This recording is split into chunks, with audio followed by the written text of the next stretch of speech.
Εντάξει, οι προκαταλήψεις εναντίον των Ελλήνων παραμένουν ισχυρές. The message is, well, they're not Europeans, they're from over there, so they're all Greeks. You know, the interesting part, and this is almost shocking, is when you were in Massachusetts, you were working in the mill, you couldn't get into the union because you weren't a European.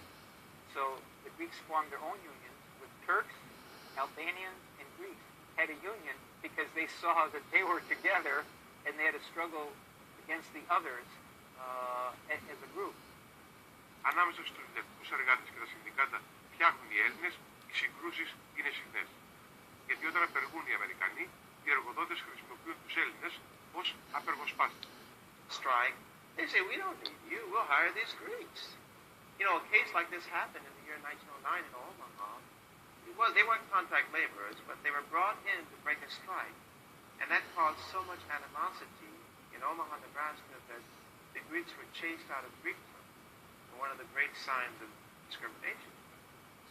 Την αφορμή για τα επεισόδια δίνει ο Γιάννης Μασουρίδης, ένας μετανάστης στην πόλη Ομάχα, στην πολιτεία της Νεμπράσκα, που σκοτώνει έναν αστυνομικό μετά από μια λογομαχία. Το συγκέντρωσε τον κατοίκον της πόλης,